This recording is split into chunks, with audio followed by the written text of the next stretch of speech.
O Dia de Campo na TV já está no ar. O programa da Embrapa que traz para você as novidades da pesquisa agropecuária. O tema de hoje são as práticas silviculturais em integração lavoura, pecuária, floresta e LPF. A tecnologia utiliza a desrama e o desbaste como forma de garantir a qualidade e a produtividade das árvores, pastagens e lavouras em sistemas de integração. Para conversar conosco sobre o assunto, convidamos o pesquisador da Embrapa Florestas, Vanderlei Porfírio da Silva, e o coordenador estadual de produção florestal do Instituto Emater Paraná, Amaury Ferreira Pinto. Sejam muito bem-vindos ao Dia de Campo na TV. É um prazer. Prazer estar aqui conversando com vocês. Antes da nossa conversa, vamos acompanhar a experiência do condomínio Pisolato em Saudade do Iguaçu, no Paraná. Graças à adoção da ILPF, por meio do sistema silvopastoril, os produtores estão melhorando a renda e ainda contribuindo com a redução de gases do efeito estufa.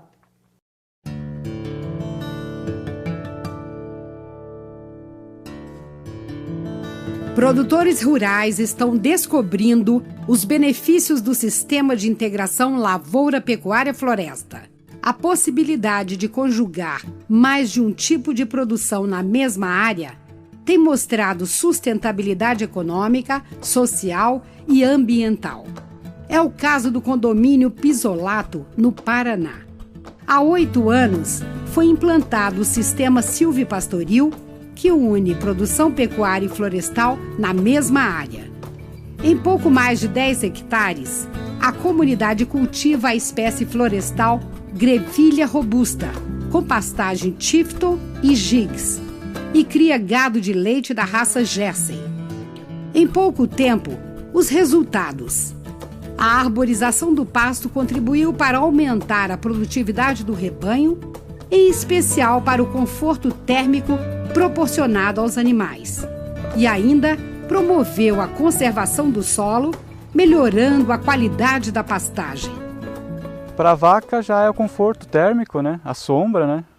Sem contar que ela produz mais na sombra. E ela não tem tanto estresse, né? Fica tudo mais confortável para ela, né? Então, para a vaca foi um dos melhores investimentos que foi feito aqui para ela. Em 2014, foi realizado o primeiro desbaste, que gerou renda e possibilitou aos produtores a compra de uma serraria móvel. O objetivo da serraria móvel é justamente para a gente ter essa ferramenta para beneficiar essa madeira, para se ter um pouco mais de lucro, né? Ela vai se pagar no primeiro raleio, ela já vai se pagar esse investimento, né? Aí os próximos cortes já vai ser todo lucro, né? A madeira do sistema silvopastoril tem muitas utilizações na propriedade rural. A floresta dentro do silvopastoril é uma boa aliada para o agricultor. Além de dar conforto para o animal, ela dá um retorno econômico para a pequena propriedade. No início, o agricultor faz uso no primeiro raleio, para a energia para a própria propriedade, pequenos aproveitamento para a construção civil. No segundo raleio, que é onde começa a ter o primeiro retorno econômico, o agricultor usa essa madeira para a serraria e principalmente para a indústria de móveis. A adoção do sistema também auxilia na mitigação dos gases de efeito estufa, um dos compromissos brasileiros frente às mudanças climáticas.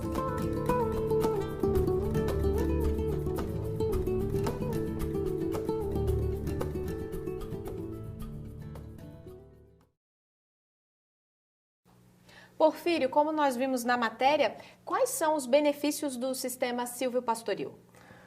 Os benefícios do sistema silvopastoril, ele deve atender a questão de aspectos ambientais, econômicos e os aspectos de produção, né? Ou seja, tem que ser ambientalmente adequado, socialmente ele tem que ser aceito e, claro, economicamente ele tem que ser viável. Então, a perspectiva dessa forma de usar a terra na pecuária com o sistema silvopastoril é que a gente possa atender esses aspectos porque senão não faria sentido, né?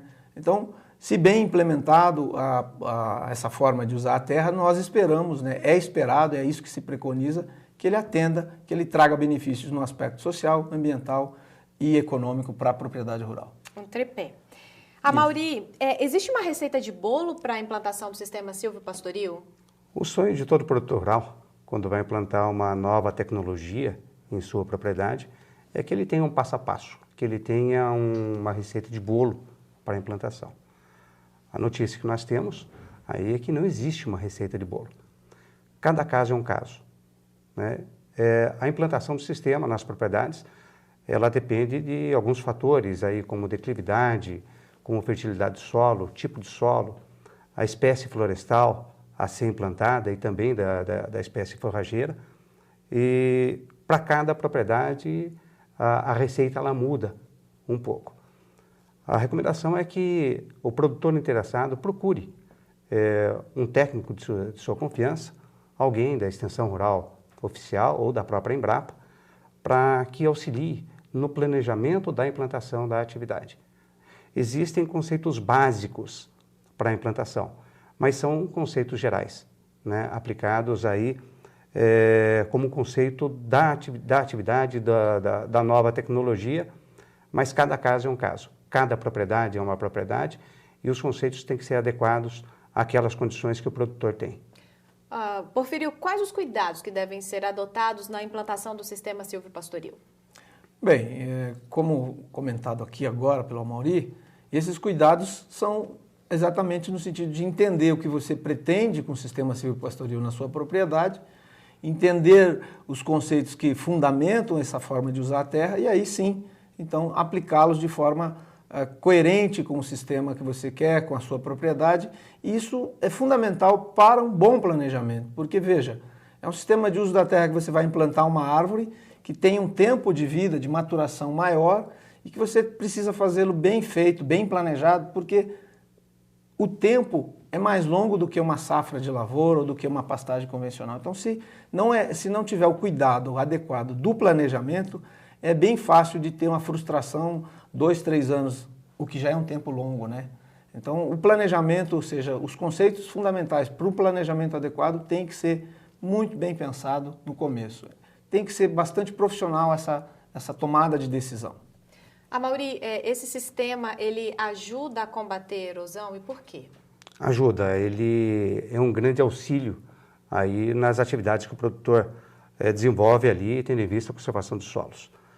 A nossa recomendação é de que os produtores façam o plantio das linhas de árvores aí sempre em nível, ou seja, obedecendo aí as curvas de nível que ele tem no terreno. Essa disposição das árvores tem como objetivo segurar, diminuir a velocidade das águas aí que provocam a erosão e também facilitar a penetração da água no solo. Outro ponto importante também é esse sistema reticular da espécie florestal, principalmente aí utilizada, ela tem uma capacidade de reter mais água no sistema, evitar que ocorra aquele forte escoamento superficial de água, né, provocando a erosão. Porfírio, como o sistema silvopastoril auxilia na mitigação dos gases do efeito estufa?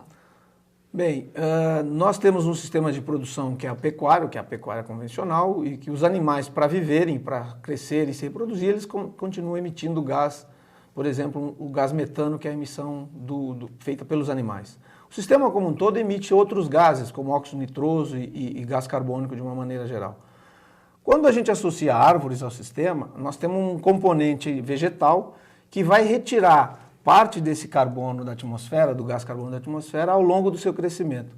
Então, se a gente está falando de um sistema que vai ter uma vida média de 10 anos, as árvores vão crescer ao longo de 10 anos, então nós temos um componente que vai estar ao longo de 10 anos contribuindo para a retirada desse gás carbônico da atmosfera, porque para crescer uma árvore precisa desse gás carbônico. Então, no balanço disso aí, a gente espera, e é isso que acontece, uma retirada de parte desse gás carbônico, ou desses gases de efeito estufa, que o próprio sistema gera. Então, há aí uma mitigação, e nós poderíamos dizer que a gente tem, então, um sistema soft, um sistema mais amigável do ponto de vista da natureza, porque você tem um sistema que mobiliza esse carbono de uma forma melhor do que se não tivesse a árvore. Amaury, a arborização, ela afeta a produtividade da pastagem? Afeta, mas tudo depende do planejamento. Essa arborização, se bem planejada e bem feita, ela afeta positivamente, aumentando a produtividade da área. Ao passo que, se ela não estiver bem adequada, não for bem planejada, ela pode, inclusive, diminuir a produtividade. Esse sistema, quando implantado de forma correta, ele consegue um aumento na produção de matéria seca, da forrageira, do capim, da pastagem que está implantado, e também consegue aumentar a questão da produtividade a longo prazo da propriedade rural, com a colheita futura também das árvores e a venda da madeira ali dentro. Com relação também, pensando na produtividade também do rebanho, nós temos um efeito de conforto térmico maior para esses animais, e com isso a gente também consegue aí um aumento da produtividade do rebanho. Mas tudo depende de um planejamento bem feito. Porfírio, o sistema pode ser adotado também para gado de corte? Pode, sem dúvida. E quais os custos da implantação desse sistema? Amaury. Os custos, eles passam basicamente aí por aqueles tradicionais da implantação da pastagem, somados aí à implantação das linhas de árvores. Ou seja, o custo vai ficar baseado aí num preparo correto de solo, uma calagem bem feita, a questão da fertilização, pensando não somente na forrageira, mas também na espécie arbórea que está sendo introduzida, mas o volume de mudas que eu preciso por hectare, normalmente ela é bastante reduzida quando comparado ao maciço florestal, e também, dependendo do caso, para evitar aí qualquer ferimento a uma árvore jovem pelos animais, a utilização de cerca elétrica também, né, que aumenta um pouco o custo. De forma geral, o custo não é elevado, o custo é baixo, né, e normalmente é acessível a qualquer produtor rural. Existem alguns modelos de crédito aí operados pelo BNDES, né, como o Pronaf, como o próprio Plano ABC, que custeiam a introdução dessa tecnologia nas propriedades. Para que o sistema ILPF dê certo, é preciso seguir corretamente cada uma das etapas das práticas silviculturais, ou seja, como o plantio florestal deve ser conduzido. A seguir, você vai acompanhar o passo a passo da fase de desrama e entender por que essa técnica é tão importante. Uma das práticas silviculturais mais importantes é a desrama. A técnica consiste em cortar os galhos das árvores em períodos determinados. Um dos objetivos da desrama é evitar a formação de nós na madeira, garantindo a sua qualidade e maior valor comercial no momento da venda. Outro objetivo da desrama é reduzir o sombreamento excessivo na pastagem. Uma das principais práticas de manejo que a gente aplica nas árvores para a produção de madeira de qualidade. No caso, uma madeira livre de nós, ou seja, a madeira livre de nós, ela é uma madeira que apresenta maior qualidade e maior valor agregado no momento da venda, né? Principalmente quando a gente pensa em madeira para serraria e para móveis, né? Com maior valor agregado. Além disso, pensando no sistema silvopastoril, a desrama é uma prática que influencia diretamente na luminosidade do sistema, ou seja, fazendo a desrama até determinada altura da árvore, nós aumentamos a entrada de luz no sistema silvopastoril, o que favorece então o crescimento das pastagens que estão próximo ao renque de plantio das árvores, né? E isso acaba facilitando bastante o crescimento das forrageiras, espécies forrageiras, e com isso todo o sistema acaba ganhando. A primeira desrama deve ser feita quando as árvores atingirem 6 centímetros de DAP, que significa diâmetro à altura do peito. O DAP é medido a 1,30 m do solo. Para facilitar o trabalho, o produtor pode utilizar um gabarito com a medida do diâmetro desejada. Todas as árvores que já tenham atingido 6 centímetros de DAP, ou mesmo ultrapassado, devem ser desramadas. Para isso, São usados serrote florestal ou uma tesoura elétrica. A desrama deve ser feita rente ao tronco, para garantir qualidade à madeira. Alguns cuidados devem ser tomados. Evitar que sobrem tocos dos galhos, evitar o corte excessivo do galho sem machucar o tronco da árvore, procurar não ferir a casca do tronco em volta do galho. Ela não é uma prática muito rápida de ser realizada. Normalmente o produtor demora algum tempo até pegar o jeito na seleção da árvore e também nos cuidados ali que o produtor tem que ter para não acabar ferindo a árvore e desqualificando a madeira.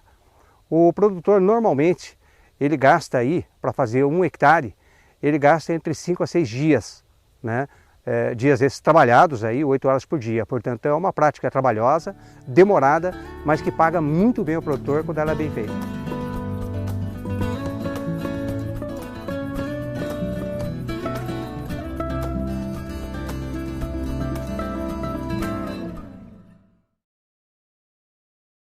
Amaury, nós vimos aí na reportagem, mas eu estou com uma curiosidade. Se o produtor quiser, ele pode deixar a árvore sem desrama?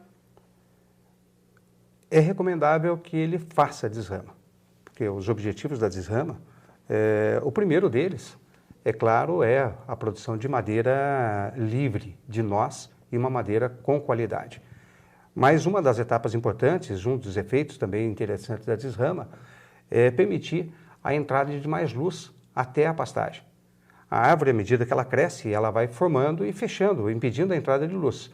Essa desrama, aí pensando na pastagem ali embaixo, ela tem o objetivo de facilitar a entrada de luz. O produtor que fizer a opção por não fazer a desrama, ele corre o risco de repente, ele ter uma árvore com um bom crescimento, mas olhando para o sistema, ele vai começar a perceber que a pastagem não tem um bom desempenho. A produtividade da pastagem tende a diminuir se ele não fizer o desbaste ou a desrama aí, facilitando a entrada de luz para o sistema.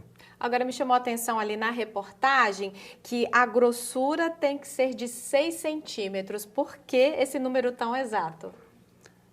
Quando o produtor vai fazer a desrama, a retirada de galhos aí da árvore, chamado também de poda, né? Ele tem que ter um critério. O critério aí é quando a árvore atingir aí 6 centímetros de diâmetro a 1,30 m do solo, essa medida é comumente chamada de DAP, diâmetro, altura do peito, ele faz essa seleção aí somente daquelas árvores que estão com 6 centímetros ou mais. Esses 6 centímetros ele tem a ver, num primeiro momento, com relação da utilização da madeira, aí para laminação ou para qualquer uso mais nobre, e também pela questão que aquelas árvores com menos de 6 centímetros de diâmetro, cada vez que o gado passar por perto tem uma facilidade maior de quebrar os galhos dessa árvore. Por isso essa definição de 6 centímetros à altura do peito para se iniciar essa primeira desrama. Porfírio, e o que acontece se passarem desses 6 centímetros?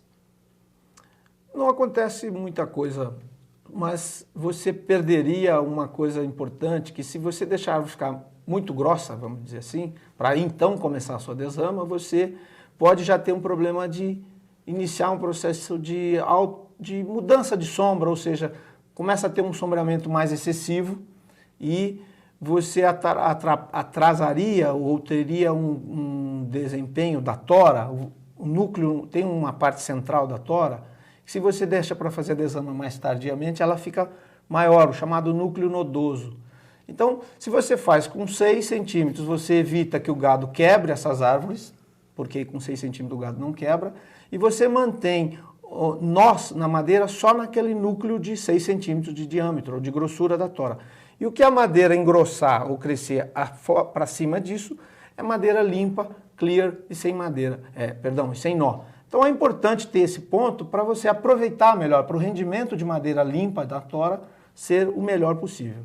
Amaury, existe uma época do ano em que a desrama tem que ser feita e por que tem que seguir esse critério? Nós orientamos aos produtores que evitem aquelas épocas do ano em que a planta está em franca atividade, né, com o metabolismo muito acelerado. A época ideal é aquela época que as plantas estão com um metabolismo mais devagar, né? Lá no sul do país, isso ocorre normalmente nos meses de inverno, e aí a recomendação é que o produtor faça no final do período do inverno, e mais para essa região, mais norte do país, aqueles períodos de menor índice de chuvas, tá? Ou seja, aquele período da seca, né? No final dele, que a planta está com menor metabolismo e com menor atividade, tá? Isso é muito importante, porque como a gente vai estar promovendo ali um ferimento na planta, quanto menor o metabolismo dela, maior vai ser a proteção da planta ali para a entrada de qualquer micro-organismo ou qualquer doença indesejável. Se o produtor, Amaury, errar na desrama, ele se perdeu aí nesse processo, deixando tocos de galhos ou até mesmo cortando demais, o que vai acontecer? Normalmente aquele produtor mais cuidadoso, ele acaba deixando pedaços ainda do galho na árvore. Isso aí acontece normalmente quando o produtor tem um medo de ferir a árvore, né? Ele acaba deixando esse toquinho, a árvore vai continuar crescendo aí dentro, vai acabar proporcionando ali um nó solto na madeira que desqualifica também o material que ele vai produzir, as toras, lá no final do ciclo. Por outro lado, se ele fizer também uma desrama excessiva, um corte demasiado do galho, ele acaba ferindo aí a planta, e esses ferimentos proporcionam a entrada de diversos fungos ou bactérias que podem também interferir negativamente aí na qualidade da madeira. Essa questão de deixar o toco ou cortar demais, ela está muito ligada à questão de qualidade da madeira. Aqueles cuidados que o produtor tem de não deixar toco e também não ferir a casca da madeira, que vai ficar ali, é importante, pensando em qualidade da madeira. O professor tem que tomar cuidado com isso. O tema da nossa conversa são as práticas silviculturais em LPF. E para evitar áreas muito sombreadas que podem prejudicar o desenvolvimento da pastagem, o chamado desbaste é indispensável no sistema Integração Lavoura-Pecuária-Floresta. As árvores que ficam no sistema precisam ser selecionadas a partir de critérios técnicos definidos. Veja como fazer isso na reportagem.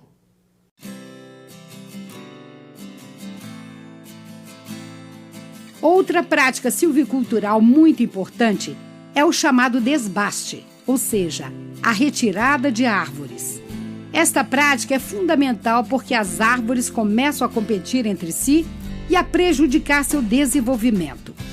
Além disso, à medida que as árvores crescem, aumenta o sombreamento da área, prejudicial para o desenvolvimento da pastagem.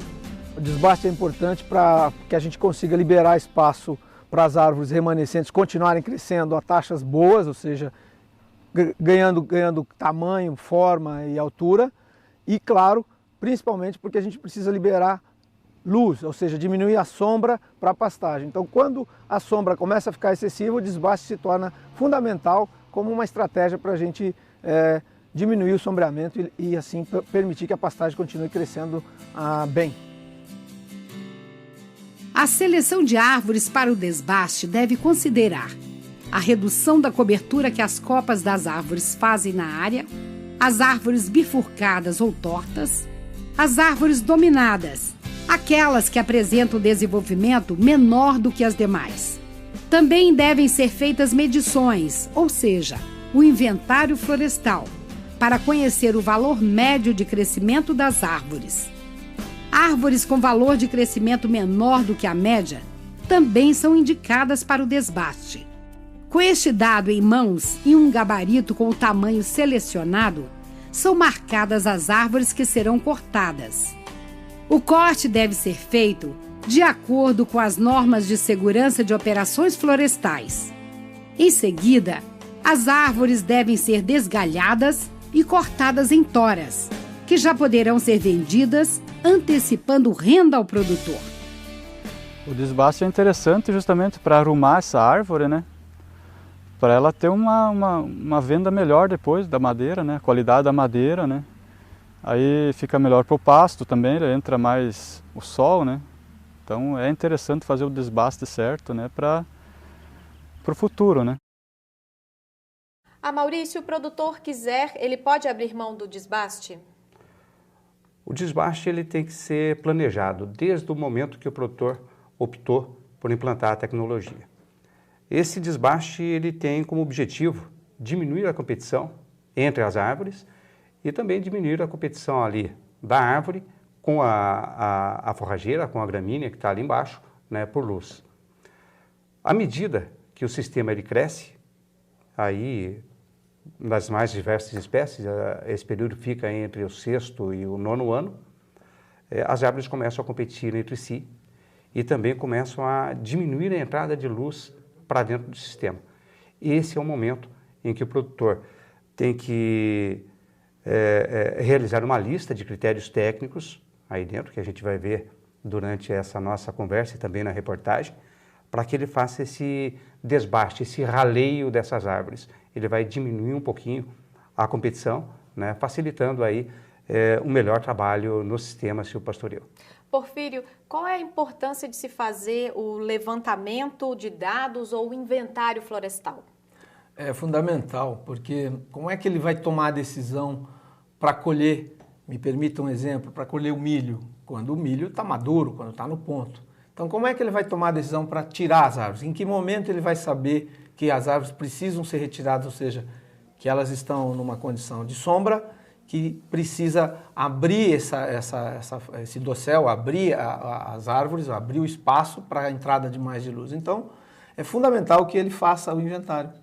E ele vai ter que adotar uma estratégia de fazer essas medições nas árvores, que tecnicamente ele pode aprender como é que faz isso, que são as árvores que ele vai fazer o acompanhamento anual, amostrando, medindo essas árvores ano a ano, para que ele saiba exatamente o momento de fazer isso. Então é fundamental que ele tenha esse acompanhamento, senão ele vai errar no momento de fazer o desbaste, e aí ele pode ter prejuízo na pastagem, porque a sombra vai ser excessiva, e ele pode ter prejuízo nas árvores, porque se ele erra no desbaste, as árvores começam a competir entre si, e aquela madeira ou aquela condição que ele gostaria de obter de uma qualidade de madeira, ele não vai conseguir. Amaury, o que pode ser feito com os galhos cortados das árvores? Normalmente esses galhos, ou eles são deixados na própria área, né, para decomposição, e com isso também devolver alguns nutrientes para o solo, ou podem ser utilizados aí como lenha para a produção de energia na propriedade rural. Tá? O mais comum, e que nós observamos, é que o produtor deixe isso aí junto às linhas de árvores para a gente devolver para o solo um pouquinho daquilo que a gente está extraindo e com isso também dar uma equilibrada na questão da fertilidade do solo. E o tronco também pode ser reaproveitado ou aproveitado de alguma forma?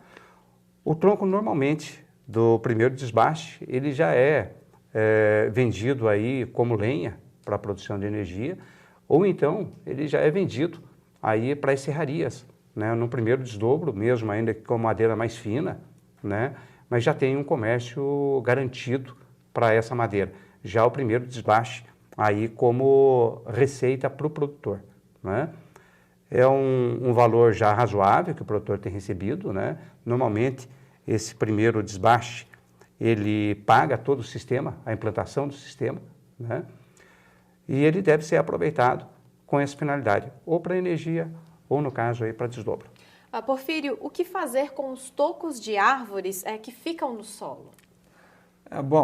Daí volta lá no começo. Então, se o planejamento foi bem feito, esses tocos eles devem permanecer onde eles foram plantados, onde a árvore originalmente foi plantada. Há uma preocupação constante, mas o que eu vou fazer com os tocos?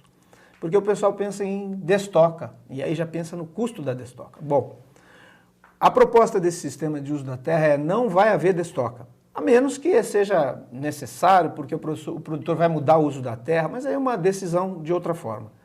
No planejamento do sistema tem que planejar de forma correta, porque aquela linha de árvores vai ser a faixa de terra que o produtor vai usar para produzir madeira, para produzir árvores. Então os tocos vão ficar no lugar, porque as raízes, esses tocos, ao apodrecerem, devolvem para o solo uma quantidade considerável de nutrientes e de matéria orgânica, vão facilitar todo esse aspecto, e não tem impedimento nenhum se foi bem planejado. Então os tocos vão ficar no lugar e, se a proposta é assim, entre um toco e outro, na próxima geração de árvores vão ser plantadas as novas mudas. Pois é, sobre isso, o produtor deve plantar novas árvores no lugar daquelas que foram retiradas? Se a estratégia do produtor é mudança de uso da terra e ele tem interesse em continuar produzindo a madeira, sim, ele vai fazer exatamente isso. Entre um toco e o outro, na segunda geração, ele vai plantar uma nova muda de árvore. Imaginemos que ele siga à frente, numa terceira geração, aquele primeiro toco já apodreceu, já vai ter um novo espaço livre para uma nova geração de árvores. Então, entre um toco e outro, ele vai plantar uma nova árvore sempre. E quantos desbastes podem ser feitos nesse sistema? Os desbastes vão depender do que o produtor tem de interesse, ou seja, nós não podemos deixar também de fazer desbastes sucessivos por conta do que a gente já comentou, né, de sombra e excesso. Então, toda vez que as árvores continuam crescendo e a sombra começa a ser excessiva, chega o momento de fazer um novo desbaste. Mas vai chegar uma hora, obviamente, que vão sobrar poucas árvores, porque a gente foi tirando, então chega um momento que as árvores são tão poucas que ao invés de nós termos um benefício de sombra para o gado, para o rebanho, a gente passa a ter um problema, que é pouca sombra para a pecuária. Porque quando a sombra é excessiva, a gente tem um problema de restrição do crescimento da pastagem. Quando a sombra é muito pouca, vamos dizer assim, cresce muito bem a pastagem, mas falta sombra ou a sombra é deficitária para o gado, para o rebanho. Aí o rebanho usa excessivamente alguns pontos da pastagem, porque a sombra é pouca, de poucas árvores, e aí existe um outro problema que acontece, que é o excesso de pisoteio naqueles pontos de sombra. Então, a partir de um ponto, não vai haver mais desbaste, porque as árvores vão ser todas colhidas, e aí o ciclo daquela fase se encerra e se inicia um novo ciclo. Qual é o ponto? Vai depender da espécie arbórea que está sendo plantada. Então, isso depende do conhecimento, do interesse do produtor. Em média, nós não vamos deixar nunca que uma área tenha menos do que 80, e aí árvores grandes, estamos falando de árvores já de porte grande, árvores de 15, 20 anos, menos de 80 árvores por hectare seria um prejuízo muito grande. Agora nós vamos ver como os produtores rurais estão conhecendo mais o sistema Integração Lavoura Pecuária Floresta. Acompanhe na reportagem.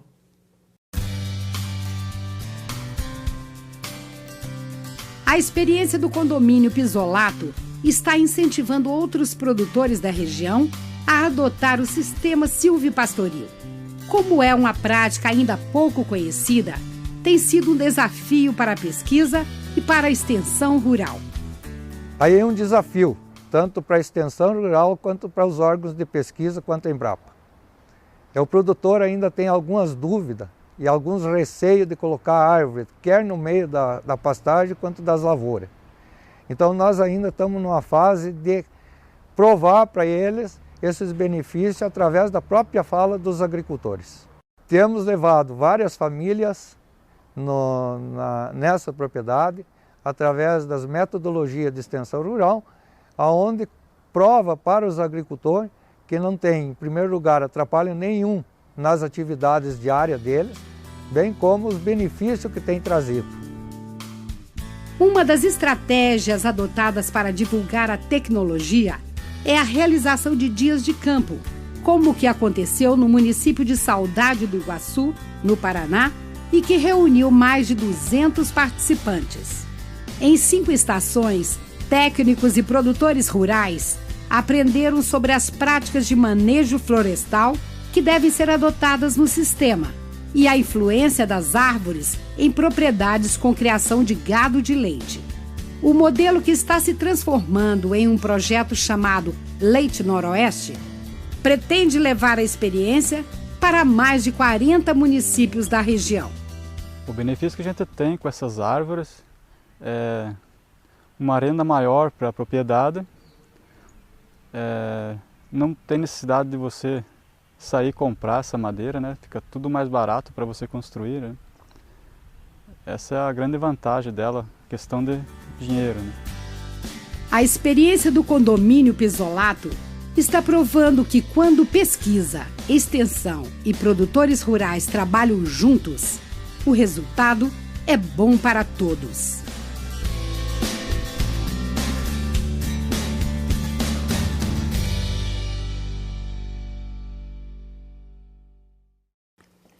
Amaury, o que é o projeto Leite Noroeste?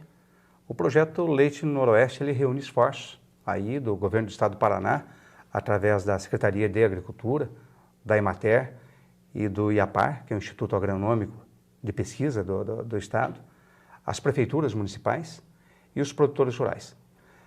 O projeto tem como objetivo principal proporcionar melhorias na cadeia produtiva do leite, aumentando aí a produtividade e aumentando também a qualidade do leite produzido, né? Dentro do conceito do projeto do Leite Noroeste, estão envolvidos 42 municípios, e em cada município deste é planejado aí no mínimo 7 unidades de referência aí para a produção dentro já do sistema silvopastoril, já pensando na qualidade, conforto do rebanho, né? E também para que essas propriedades sirvam de vitrine para que os outros produtores possam chegar ali, olhar, se interessar pela tecnologia e também tentar replicar em suas propriedades rurais. Agora, a julgar pelo número de municípios que aderiram ao projeto, houve uma boa aceitação por parte dos produtores? A aceitação dos produtores tem sido boa. É claro que existe toda uma desconfiança inicial, né, para que ele volte a repor árvores dentro de suas pastagens. Mas os produtores têm aceitado bem a velocidade de adoção, como nós chamamos na extensão, ela tem crescido bastante. Os produtores já têm demonstrado interesse e já têm visto nas propriedades que nós usamos ali para divulgação, para difusão do sistema, né, os ganhos da tecnologia, né, e também esses ganhos refletem direto também no bolso dele, que é o interesse, né? Agora, é mais uma estranheza ou uma restrição por parte dos produtores em colocarem árvores na pastagem? Nós fazemos muitas conversas e palestras com os produtores no Paraná. Alguns deles, normalmente o senhor de idade, sentado na primeira fila da apresentação, nos questiona dizendo: mas Amaury, algum tempo atrás veio um extensionista, como você aqui, e falou que a gente tinha que tirar a árvore do sistema. A gente tinha que tornar a terra agricultável. Até tinha um concurso, eu ganhei uma motosserra, aí abrindo áreas aí para a lavoura, para a fronteira agrícola. E agora você vem me dizendo para devolver as árvores? Será que a gente tirou demais? O que aconteceu? Eu digo para o pessoal, olha, todo remédio tem uma dose, né? E a nossa dose, com a questão da arborização ou não de culturas, ela foi excessiva. O que, inclusive, a extensão tem aprendido aí dentro é que as árvores, quando bem dispostas dentro do sistema, ela contribui para o aumento da produtividade, da qualidade do produto e para a rentabilidade do produtor. Porfírio, qual é o papel da Embrapa e dos órgãos de extensão em casos como esse? O papel da Embrapa e dos órgãos de extensão, eu diria que é um papel fundamental de proporcionar essas perspectivas distintas de usar a terra. Como a Amaury comentou, de épocas distintas onde se pedia para as pessoas desmatarem, agora a gente pede para que elas plantem árvores em meio à pastagem, tem que ter aí todo um trabalho de extensão rural, de transferência de tecnologia que a Embrapa, em parceria com vários órgãos no Brasil inteiro, com extensão, no caso específico aqui, né, dessa conversa, o Amaury, colega da Extensão Rural no Paraná, tem sido feita essa parceria. Então, note o seguinte, como que funcionam algumas coisas. Esse exemplo do Leite Noroeste, ele parece uma coisa que começa agora, mas desde 2004, quando a Emater, em parceria com a Embrapa ou vice-versa, nós instalamos as unidades, as primeiras unidades, como foi mostrado nas reportagens aqui do Condomínio Pisolato e outras, essas unidades tiveram um papel fundamental para chegar a esse ponto de hoje ter uma proposta de 42 municípios estarem dispostos, através de seus técnicos, de prefeituras, da Emater, do próprio governo do estado, da secretaria, a estabelecerem unidades, ou seja, ampliar essas unidades em cada município. Nós temos hoje antigas, como a do Pisolato, naquela região do do sudoeste paranaense, 7 ou 8 unidades que foram implantadas há 10 anos atrás, 8, 10 anos atrás. Então veja como é fundamental e como o procedimento de maturação demora. Então, me parece o seguinte, uma vez que nós temos uma proposta distinta de usar a terra, ela precisa ser validada e testada.